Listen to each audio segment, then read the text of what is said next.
All right, Jimmy Ott along with Bruce Marshall talking some college football. Yes, indeed. And Bruce has dug deep into his specialty, those smaller conferences that we don't have as much information.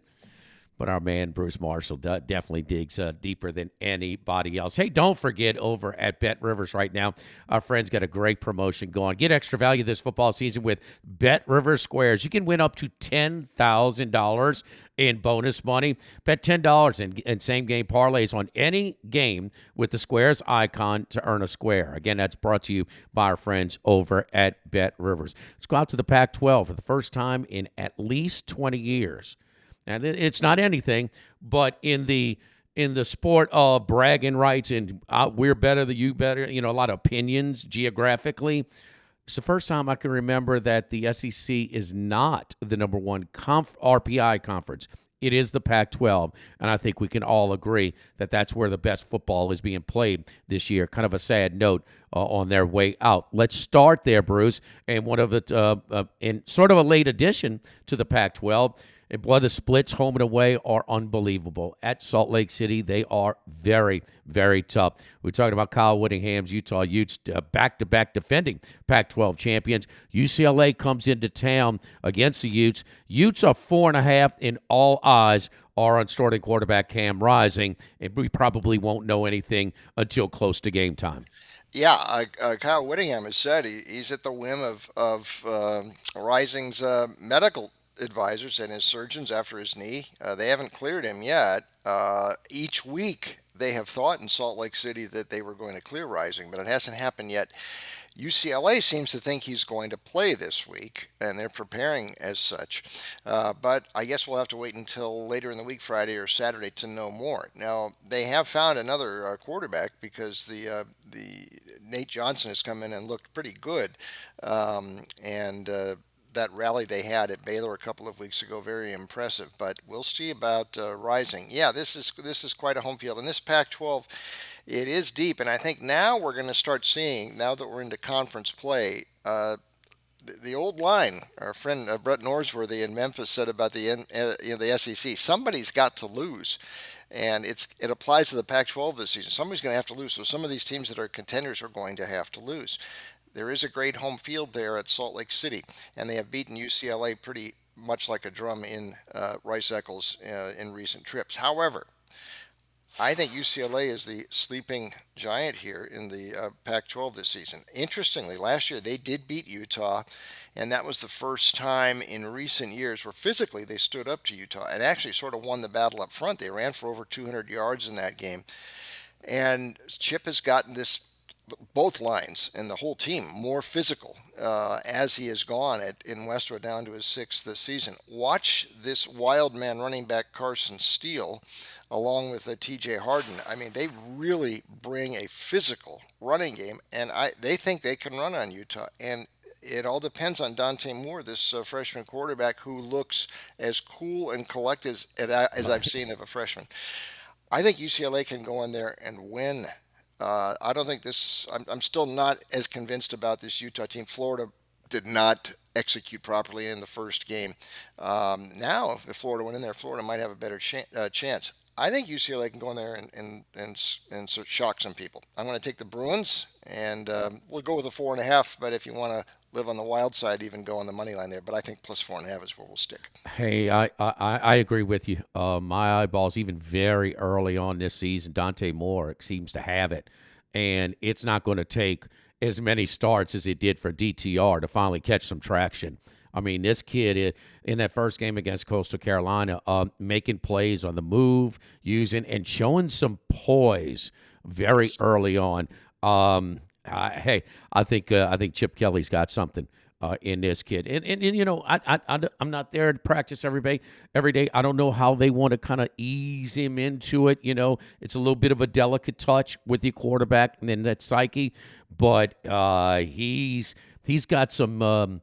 He's got some instincts, some natural, some things that come naturally that I think they got something to work with. And like you said, they're kind of like the hidden, kind of pushed aside with all the big dogs coming back with Oregon and, USC, Colorado getting Washington. Yeah. Michael Penix. I mean, jeez. I mean, what can you do with this guy? I mean, it's a fun league. It's a Yep, shame, but really damn is. it, NCAA 1 year late, 12 team. But yeah, they may cannibalize themselves in the Pac-12. It will be interesting, but there are not the usual suspects in the SEC this year. Let's go to the gift that keeps on giving. Very well done last week. Both you and Paul Stone had the eye. I was in the sports book locally here in Baton Rouge, and I'm pulling for no points in Ohio and Iowa State. That's what we had with 0-0 at halftime. You're looking at the total again, Brucey. We're going to Ames here. Matt Campbell, 10-7. If you're Power 5, don't schedule to play at a MAC venue. It's not real smart. 3.5, 36.5 against Oklahoma State. Mike Gundy, 17 straight winning seasons. Not 17 seasons without a losing season.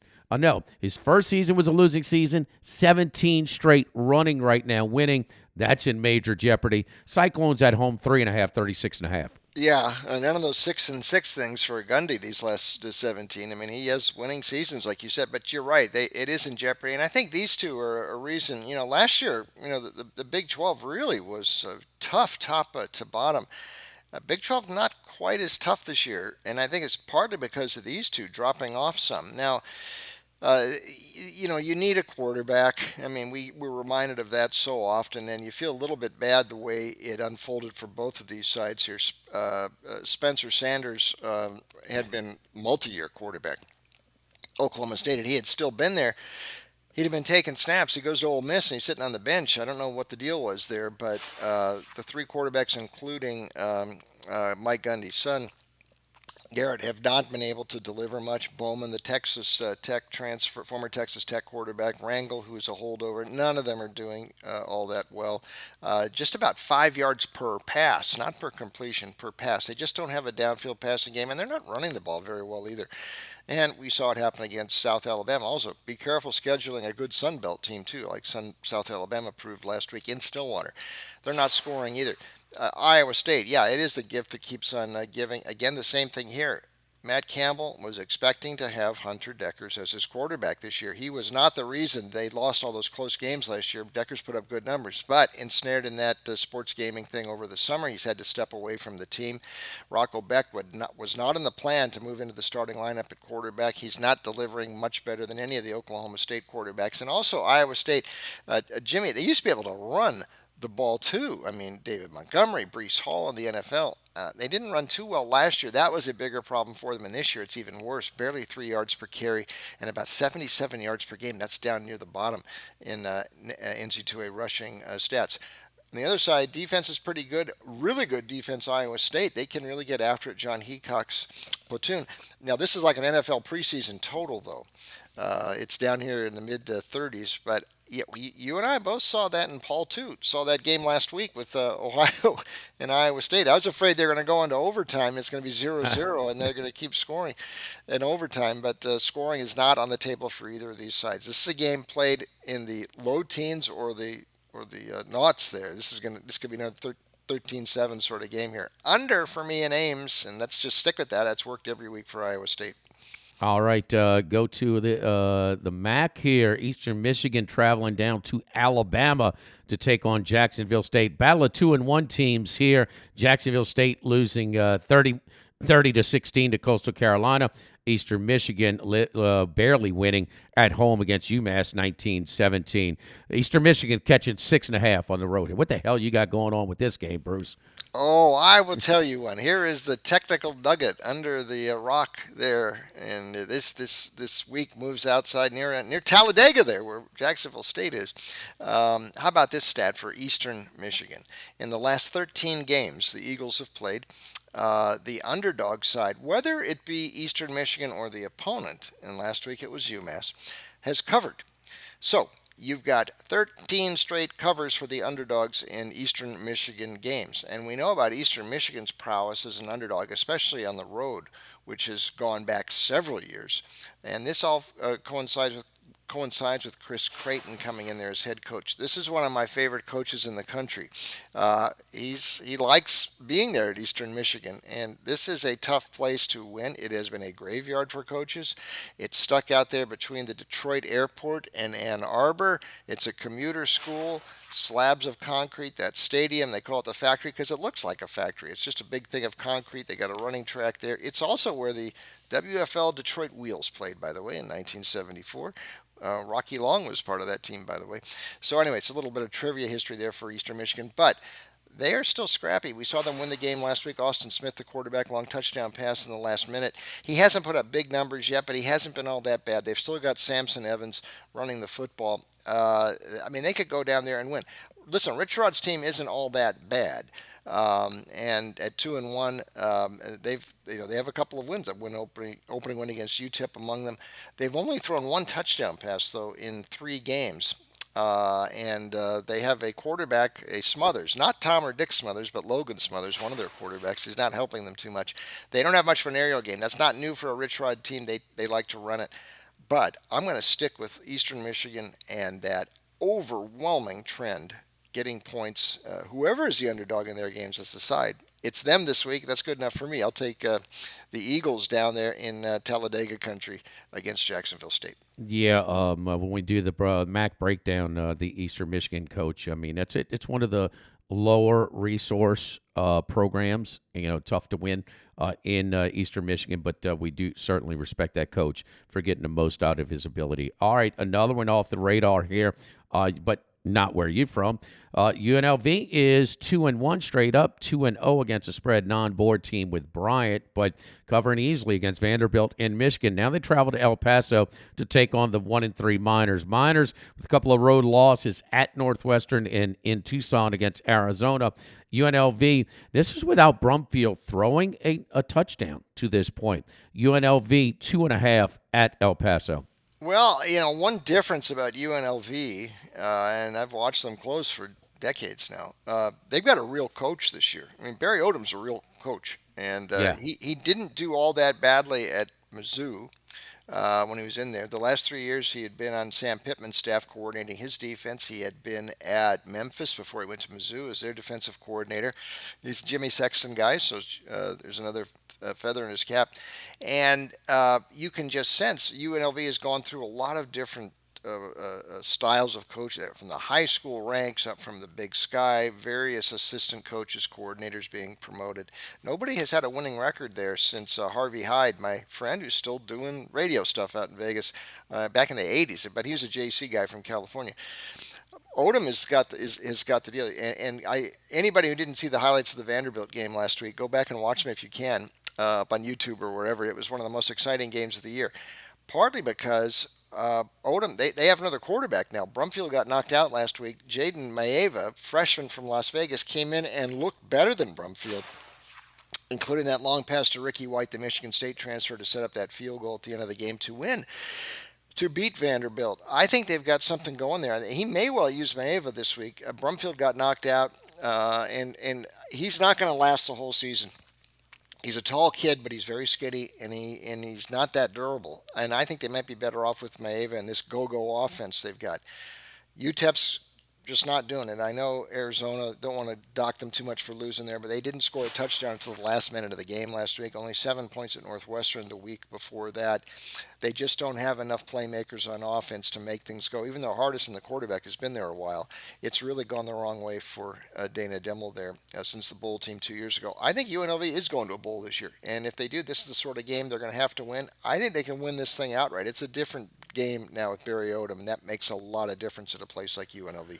In our SEC preview, it's why I liked Arkansas under 7 this year, and they lost Barry Odom and Kendall Browse, both of their coordinators, along with 3 offensive linemen, and so you're wondering what's going on with Arkansas. It's kind of something that we're looking for this year, even though the SEC not as strong as it usually is. Don't forget, bet $10 in same-game parlays on any game with the squares icon to earn a square at BetRivers right now. You can win up to $10,000 in bonus money. Again, get extra value this football season with the BetRivers squares. Also, so these obscure games to just another obscure team. Colorado Buffaloes, well, not so much. Used to be. Used to be till some guy showed up on campus. How about the ratings for Colorado State? Are you kidding me? Oregon now, no Travis Hunter. This line is going up. The look ahead was 14 or 15. It went to 19 on Sunday. It's been bet up to 21 now at BetRivers. 21 and 71. Oregon against Colorado. None of the spreads have been close. TCU, 20.5-point dog, win outright. Nebraska was about a field goal. That was no contest. And Colorado State should have won as a 24-point underdog. The total is what you're looking at, Brucey, and no surprise here. You're looking for points.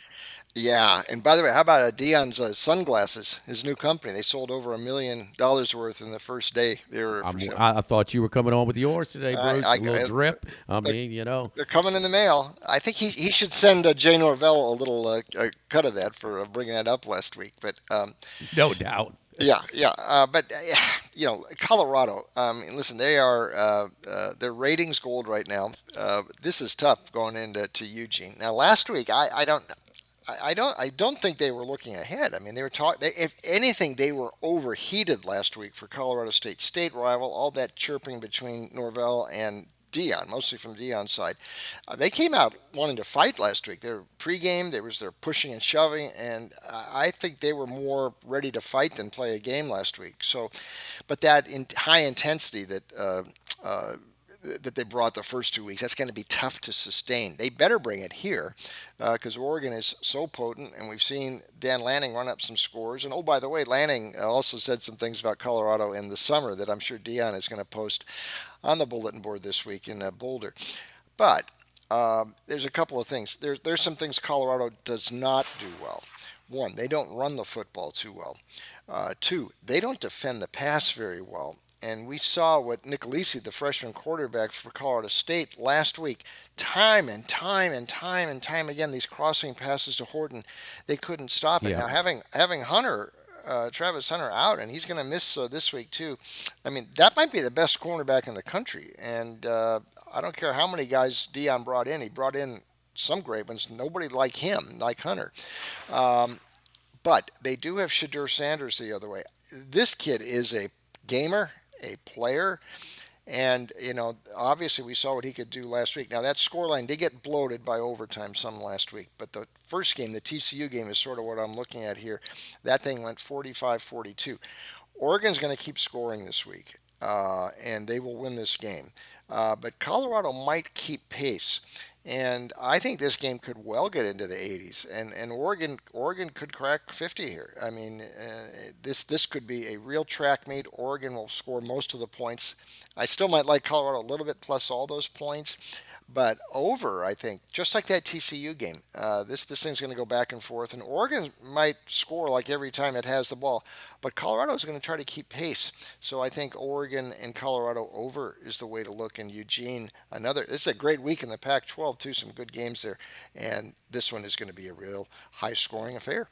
Now, Bruce Marshall, I mean, you are the best. You schooled me on look-ahead spots and sandwich spots and everything else. It's college athletics. When you rush the field or you rush the court, man, look out, a natural letdown. Well, they had that against Nebraska. They rushed the field. Friday, ESPN is parked there. Get Up, Stephen A. Smith, the whole shebang. I mean, Saturday, dual pregame shows. Fox's pregame show, ESPN's game day. I mean, Lil Wayne's running them out. I mean, 50 Cent's on the side. There's a little layer of distractions, Bruce. I mean, with Oregon on deck. I mean, so I don't think you only have so much in a tank. You cannot be at full level intensity in college athletics week in and week out. I agree. I mean, there's been so much going on there, and all the hype, and you can't extract that every week. But for that, I mean, they rushed the field again after the Colorado State game. The fans, they haven't won so much there. But what I'm saying is this: I don't think that had anything to do with Oregon last week. That was just the hype and everything. They just ran out. Florida State, Notre Dame were looking ahead last week. I think. I don't think Colorado was. I don't think Colorado was, but whatever. I mean, that's the effort. But you're right. The intensity, you can't bring that sort of intensity every week. But in Never. Boulder, whatever they win, they may rush the field every game this year. That's how crazy it's going. And they rushed it again after after the game last week. So there you go. I think the pandemic taught us to stay away from 0% or 100%, but I've never had a former college athlete or coach tell me that you can play sky high every week. There are peaks and valleys, and scheduling is important. I mean, the LSU Alabama series, they always schedule a bye before. Some of those rivalry series, they schedule a rent-a-win before. They try to avoid back-to-back high emotion games. It's college sports. It's why we love it so much. For Bruce Marshall, I'm Jimmy Ott, talking college football with his best bets each and every week here on the Sports Bettor's Paradise on the BetRivers Network.